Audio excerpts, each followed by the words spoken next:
Welcome to another episode of Closed. Today, I am really happy to have with us Arpit Gupta. He's an assistant professor of finance at NYU Stern School of Business, specializing in real estate, household finance, and corporate finance. His research leverages large data sets to analyze market dynamics, including foreclosures, mortgage markets, financial stability, and as relevant here, the New York City office market, which we're going to focus in on. But first, Arpit, thanks so much for being here today. Thanks so much for having me. So we're going to talk about your paper, which is titled "Work from Home in the Office Real Estate Apocalypse," which sounds very scary. The word apocalypse sounds scary. We'll get into the findings in the paper. Is that an apt term for New York City office real estate apocalypse, or is that kind of looking at the broader market and New York City is in its own category? Right. So first, just a little bit of background on where the apocalypse term comes in from. It was sort of a parallel to the commonly used phrase retail apocalypse, right? So we have this existing phrase which describes the disruption that happened to retail markets in the wake of e-commerce, which also kind of bifurcated the retail market. It meant that there was a top layer of experiential retail, think Apple stores, et cetera, that kind of did okay, but a whole layer of in-person retail experiences that were just really disrupted, meaning that technological advances rendered the value of these assets worth a lot less. They became stranded assets. It's kind of the common term we sort of use to describe climate or technological progress or anything else that renders the value of assets worthless in the wake of this disruptive shift.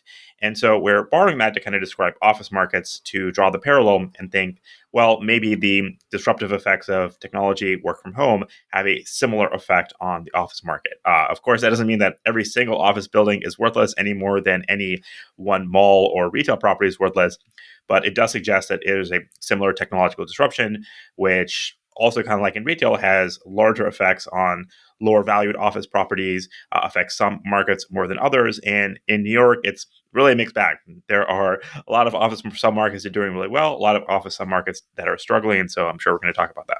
And the paper is about the similar disruption of the commercial office lease sector. That's what we're going to get into. I guess my first question is, you took a look at the intersection in large part between work from home and the impact on the New York City office market and the impact of the interplay between those two things.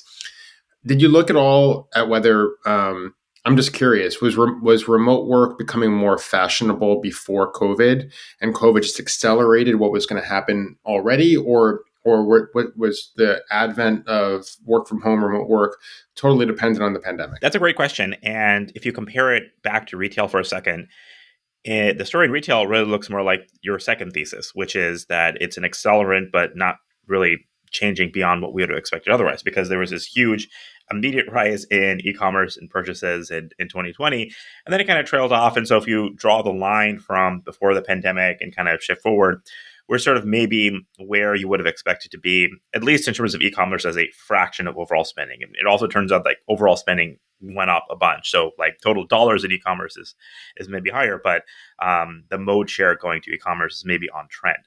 With working from home, it's a little bit more of a mixed bag, because it's true that even before the pandemic, there was this slight increase year over year in remote work. There were people, Nick Bloom, who studied a lot of remote work trends since the pandemic. He was already studying it before the pandemic too. So there was the prevalence of remote work. And like with e-commerce, we've had this phenomenon whereby 2020 was a peak year, and then it's kind of been drifting down a little bit. It's not as much as e-commerce, so it's still sort of plateauing at a higher level. But I think that kind of means it sort of remains to be seen whether we're really just catching up to some very long-term trajectory we would have obtained otherwise, or whether the pandemic really was this kind of equilibrium shift that kind of moved a lot of people all at once. I mean, I think one other factor that suggests we're maybe a little bit more in the first category is basically the notion of directed technological innovation, which sort of means that once everyone is working remotely, we develop new tools, technologies to help us manage that. So Zoom is a lot better than it was when we were first trying it out in March or April of 2020. We have all sorts of new tools and technologies. We have new managerial styles. We have new ways of working in the office. And so all of those are developments that probably wouldn't have happened but for the pandemic. And so that's probably sustaining a little bit of a fundamental difference relative to what you could have expected over many years. Yeah, and I guess we'll get into this also, but because we're going to talk about what type of office space is actually doing well or has done well in the wake of the pandemic. But you bring up the services that were kind of developed for remote office use, but then there are things like gyms, nice coffee shops, outdoor space. You can't get that on a computer. And that, I guess, is part of the reason why we'll talk about this, but why Class A plus office space is still very valuable. Right. The basic tension is even when you are trying to attract workers back to the office, you're competing with their home. And that's a lot tougher competition, especially if they have a nice home and have a lot of amenities and things like that. So, in order to kind of really entice and encourage those workers to come in and kind of really give them a reason why they should be at the office, you want those kind of higher end amenities and luxuries around. Another parallel within commercial real estate is with the hotel space, right? So hotels have been this really, luxurified asset class, if you will, whereby, when you go to a really nice luxury hotel, you expect a really top tier experience. And, why is that? Well, you've got the money to burn and, you have choices. And so you really want a top tier experience. So people are taking that same mentality and applying it to their office because they also have choice and are looking for something that makes them excited to come to work. Let's take a step back for a second because I want to talk about the paper itself. And I guess two things. One, what motivated you to explore this area? And two, give us we've been kind of talking about it, but without talking about it directly, give us the, elevator pitch of what the paper is about and what the conclusions that you drew from the paper were.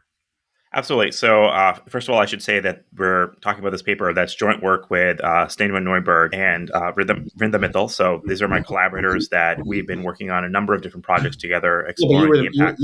you were the main guy, right? we're all, I'm just kidding. we're all equal, equal co-authors here. But we've all been working together on an agenda to explore the impacts of remote work on real estate markets over the last several years. So we started with some work looking at the impacts on residential real estate markets and exploring how work from home dynamics were shifting where people were living, how real estate was being valued, finding in particular kind of this flight to the suburbs, Hmm. lost for center cities. And it was just the biggest question that we got in that project is, okay, well, if everyone's working from home and, they're valuing their real estate and their house is worth more, et cetera, what's the flip side of that? What does that mean for the office building? And the fundamental challenge you kind of face when studying that question is commercial real estate and offices are a very illiquid and thinly traded asset class, meaning that what we'd love to do is just look at the market value of commercial office buildings. If we were doing this in the stock market or something else, this would be like a 5-minute question. You just, if you want to answer the question, how is AI disruption risk impacting the value of X industry? You just look at the stock price and you answer your question right there. But because commercial real estate doesn't have that liquid market attribute, you then have to think a little bit more deeply about the problem of valuation and the problem of how exposed is this asset class to risk and how exposed are different submarkets, different geographic areas, so on and so forth. And so we did have some proxies at the time. So you could look at the value of publicly traded REITs, for instance. So we saw, even when we began this project several years ago, okay, well, those REIT prices are trading down a lot, especially if you benchmark them to the S&P 500, which has gone up a lot. So that's sort of like a quick market indication that something seems to be going on in the value of these buildings. But of course, there's a lot of other stuff going on with REITs. So they also have a lot of leverage you have to kind of think about. And it's not a completely representative cross-section of the market, what's going to be held by different REITs. So we tried to get a much more comprehensive data source. REITs are typically investing in higher end office space, right? Right, exactly. So so especially a company like Vornado or something like in New York City that's going to be a publicly traded REIT, they're actually holding pretty high-end office buildings. That means that if you just have that REIT price, you don't necessarily know what's going on in the bottom end of the office market. Or you might be worried, well, they may just have a sample of properties. Let's say the maturities on the loans on their properties are coming due. So maybe investors are just valuing that aspect of the property. So we really wanted to get to the kind of the fundamental bottom-up valuation of the buildings themselves across a much broader cross-section of the commercial properties out there. So we decided to tackle that challenge by heading to kind of the cash flows, right, which we think are always the anchor and basis for valuation. And so we have a data provider Comstack, which gives us information on office leases, right? And so this is going to provide kind of the ground truth for what's going on with underlying cash flows. We're augmenting this with a lot of other data sources, like looking at remote working trends from providers like Scoop and Castle. We are looking at occupancy rates from data brokers like Cushman and CBRE and so on and so forth. And so we're putting a lot of these different pieces together to kind of come up with a bottom up valuation for what's actually happening with the cash flows. And the other key part about commercial real estate is that we have this feature of long-term leases. That again makes us a different asset class to deal with relative to like a standard stock or something like that, because it means that your cash flows are actually much more forecastable. And if there's a big shift or trend that's happening to demand, you can sort of play that forward a little bit and think about what that's going to mean for your leases that are going to be rolling over in the future. Long story short, what that sort of means is we took a look at the snapshot of a couple of years that were available at that point, and we basically saw, well, these firms that are going remote are really dropping their demand a lot for leases when they come due, right? If I have my lease locked in place, I can't do anything about it. But when I have my choice, it's really changing a lot their leasing demand, such that we see massive spikes in overall vacancy rates in markets, especially markets like SF, but also New York and many others. And that's really driven by the remote firms that are changing their office demand really drastically. And so the paper is essentially a thought experiment of, well, what if this trend continues? What if in the subsequent years, as more and more of those leases roll over, we are in a new normal with respect to office demand? What is then going to happen to the cash flows on these buildings? How should we then think about the value of these buildings given this structural impairment in demand coming from technological shifts? And then how can we think about different submarkets in different geographies and so forth if we think that we are in this new normal of office demand? So if I caught you in an elevator and I had 30 seconds and I was asking you like what's the bottom line here? What based on your findings in the paper, what's the state of the New York City commercial office market? What would the 30-second response be? I don't want to distill your 70-page really nuanced findings into 30 seconds, but curious to hear what that would be. Yeah, so the bottom line is our best guess is the long-term value of New York City office buildings have fallen by somewhere between 40 and 50%. This decline is really concentrated in the bottom end of the market, your B and C class offices that appear to be most at risk of this kind of technological disruption. The A plus, absolute newest stock in the market is doing a lot better by comparison. So it just sort of suggests that there is this really big structural impact of remote work being felt on the office. Other than like the obvious impact, which is landlords are making less money, and might be rethinking how they use their space moving forward. Is there a Let's stick to New York City for a moment. I know that the paper looks at a broad cross section of markets, but in New York City in particular, um, what assuming that the projections are correct and they appear to be based on the data that you read in pretty much every publication. What's the broader impact on the New York City economic ecosystem? Right. It potentially could be a really big impact because that office computing core of the population is really the keystone that holds together the entire economy of the city. So we kind of draw a parallel to what happened in cities like New York in decades past when they lost manufacturing, which used to be located in the heart of the city as well. That work, New York City used to have 1 million manufacturing jobs. Those workers all left, and that kind of took down the rest of the economic and fiscal health of the city, because that was really the workers who were paying the taxes and sustaining a whole network of economic activity. That was all the decline New York City and many other cities suffered in sort of the 70s and 80s. And if the decline were as dramatic as that, we would expect to see a huge exodus in office workers with spiraling effects on other economic demand in the city. Think of all the in-person workers, the restaurant workers, et cetera, who cater to demand from those computers. We would see loss in tax revenue coming from the flight of those taxpayers, coming in from property taxes that are now going to be lost to the city because the value of these buildings are falling. And a lot of other economic channels that all basically hinge on the presence of these office workers, right? So think crime, which has gone up a lot in many cities in the last few years. that also is a function of eyes on the street. How many people are around and watching and looking at what's going on? You've got to think about the transit system. So again, every city since the pandemic, the ridership in their transit system is down a lot as well. That threatens the health and viability of those transit systems, and all these effects can kind of agglomerate and add up, and ultimately threaten the fiscal health of the city overall. So there are a lot of potentially concerning amplification channels and spillovers that mean we need to keep a careful eye and watch what's happening to the office market. I know the study only goes through. I think it goes through December 2023. Is that right? Is that when the study went through? Have you been monitoring the data just since then? Is your thesis being borne out, or are we not far enough past the end date of the study to kind of really determine whether or not things are trending in a way that you had projected in your paper? I would say it's a little bit of a mixed bag. So some indicators, for example, if you look at distress on office debts. So typically the way it's going to work is the leases have a certain maturity, but then the buildings also have a certain debt maturity. And at the end of that, they have to typically refinance or get a new piece of debt to pay off their loan.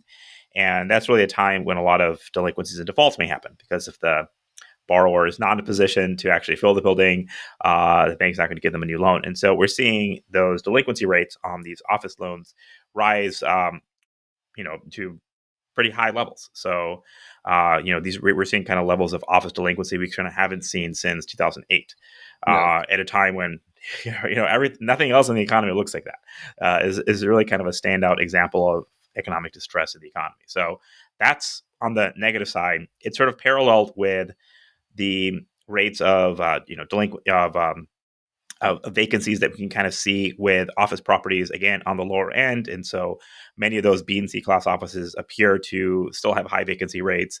The owners are therefore having trouble paying off their debts. The high interest rate environment is not helping anyone in this situation.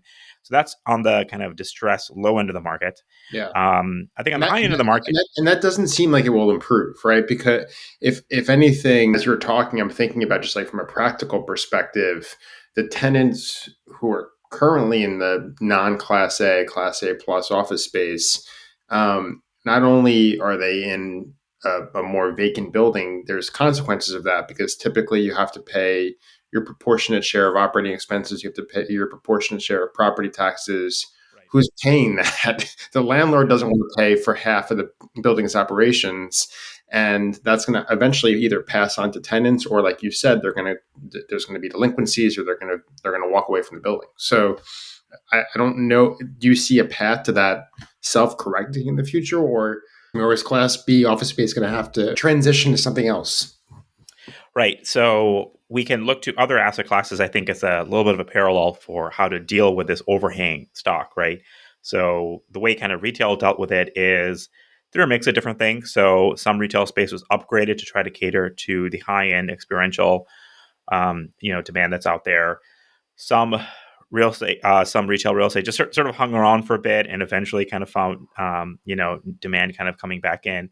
And then a bunch of that real estate just had to be demolished or repurposed or redeployed in some other way to kind of cater to a different use, right? Whether it be housing or um, medical or any different use that we kind of found for all sorts of different retail properties. And so it's going to have to be some mix of those solutions for office.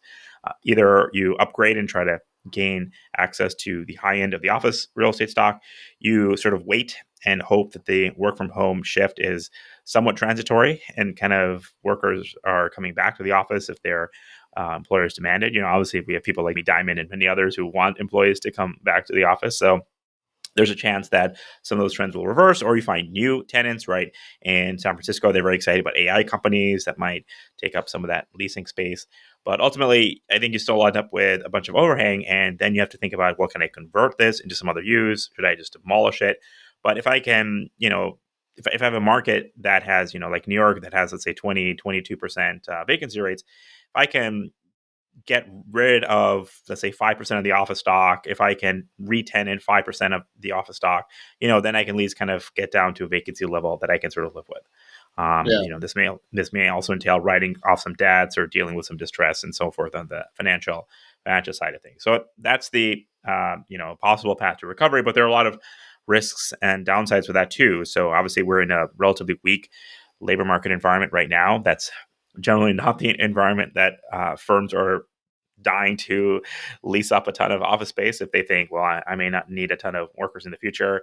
AI has kind of all sorts of unclear impacts. Well, maybe I can just replace all my workers with AI in the first place, and I don't need to have them come in as I'm well. not even on screen right now. I'm just AI. So Yeah, no, there's. I mean, I've used the Google product where you can take a paper, so you can take a paper like mine, just toss it in there, and it's going to come up with a podcast of the two AI hosts discussing the paper. so why do we So even do this? This is a waste of time. well, yeah, yes. Well, we need to keep humans around for some reason.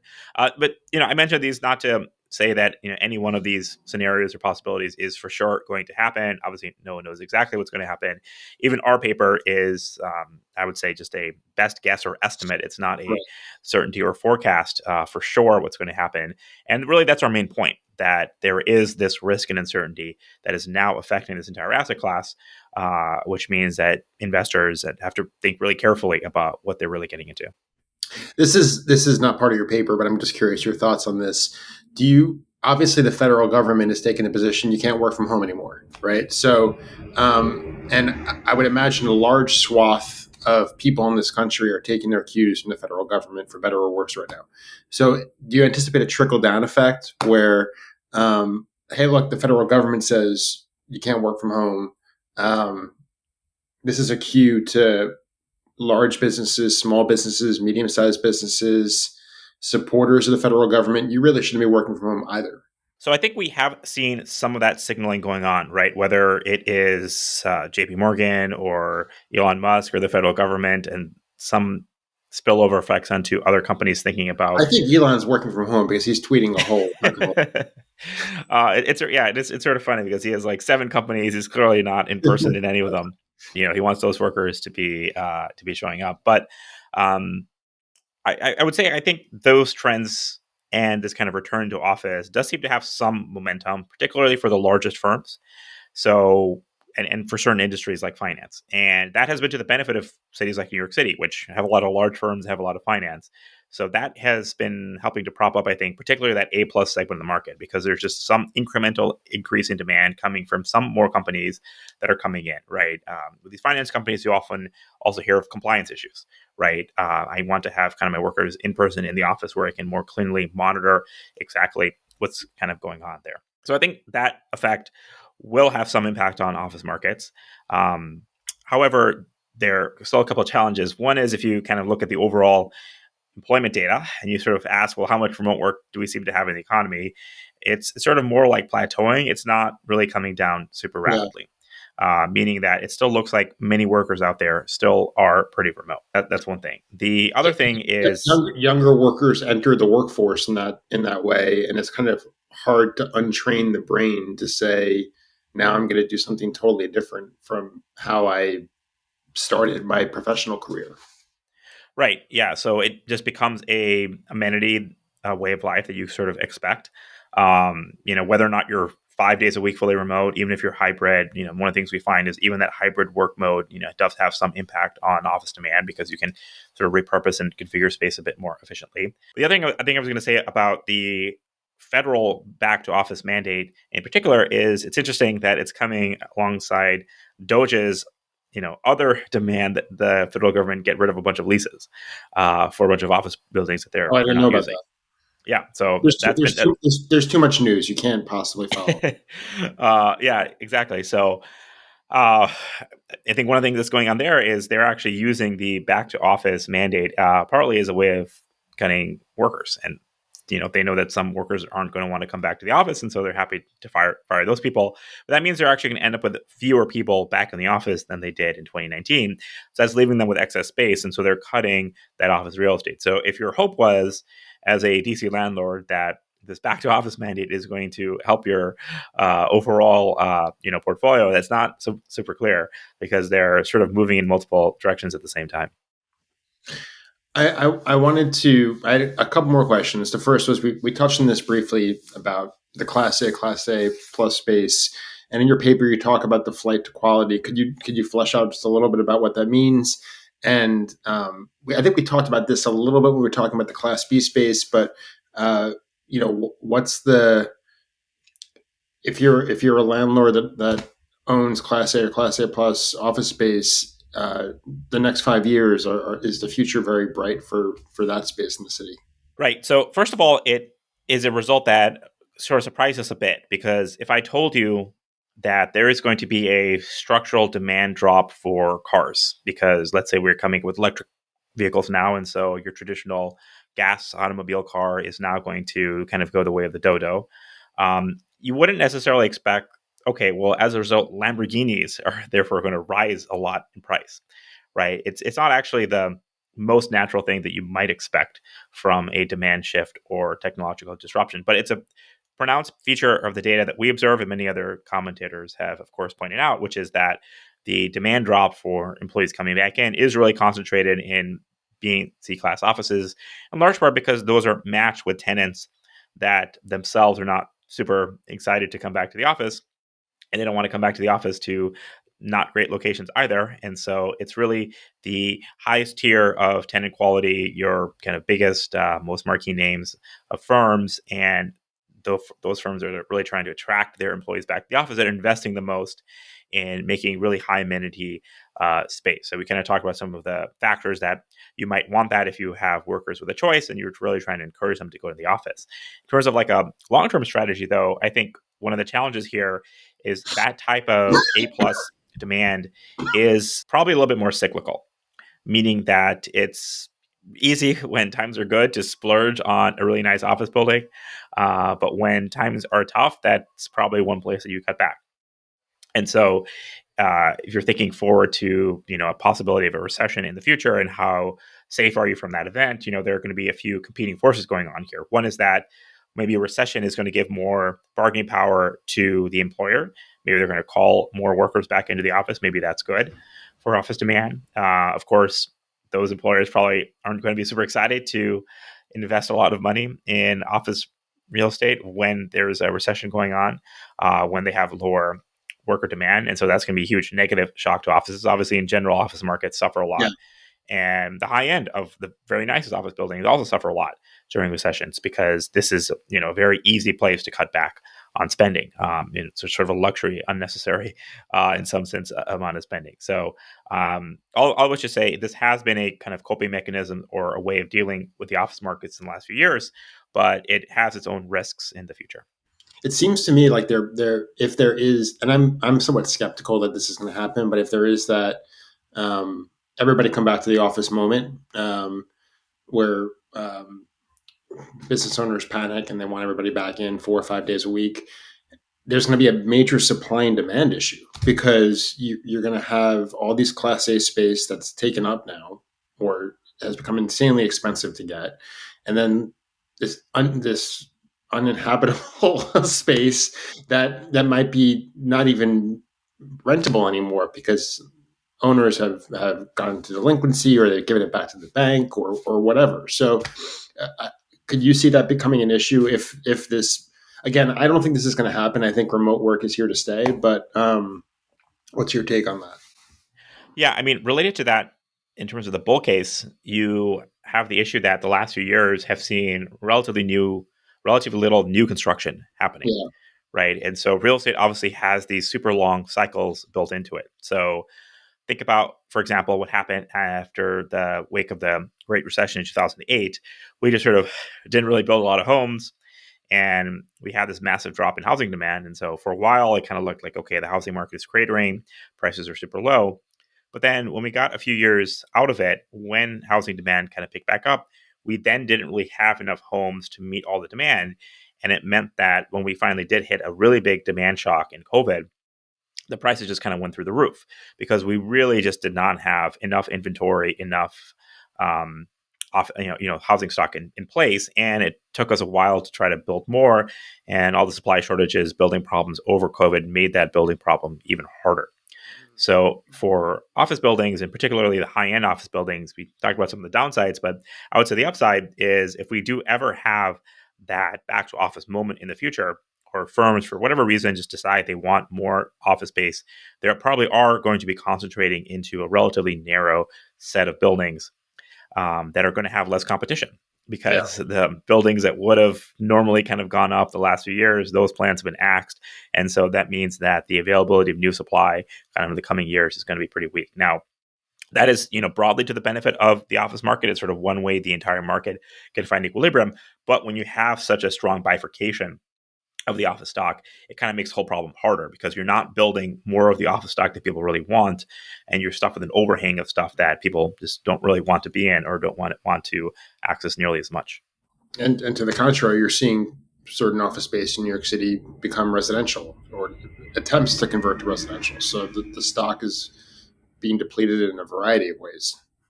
Right, exactly.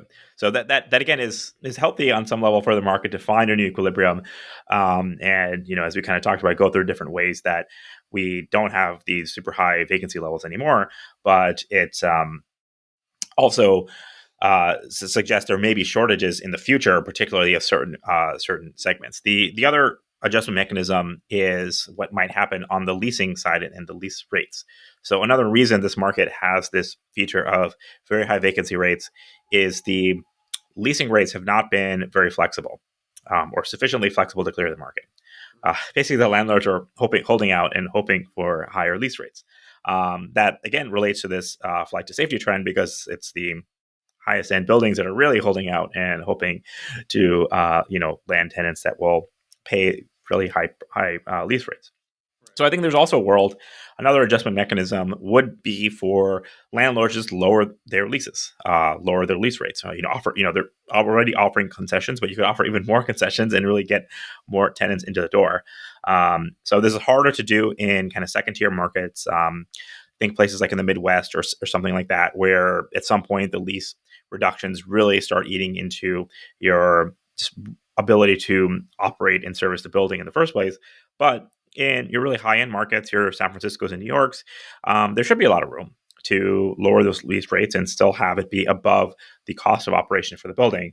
The main problem is just that you can't really service your debt that way. You're really paying for the financial costs, not the operating costs of the building at that point. And so that really would require a default, reworking of a loan, change of owner, something like that. So it's not an easy process, but is another possible mechanism of adjustment. So I'm going to ask you to do something somewhat uncomfortable for a finance professor. Take away the data for a second. Put on your prognostication hat. We're sitting here talking 5 years from now. Follow up podcast. Maybe it's our AI avatars who are talking, because I don't know if humans will be necessary at that point, as you pointed out. But what do you think we'll be saying about the state of the New York City office market 5 years from now? So I think in the very long run, I'd be more optimistic, particularly on the top end, because like just for example, to give you one data point, I just saw, if you look at I where just said no data. No, I'm kidding. yeah. Just connect to one data point. If you look at where are young, educated people moving, the number one destination for young, educated people is still New York City. That's it's like 6.5% of young, educated people moving wind up in New York.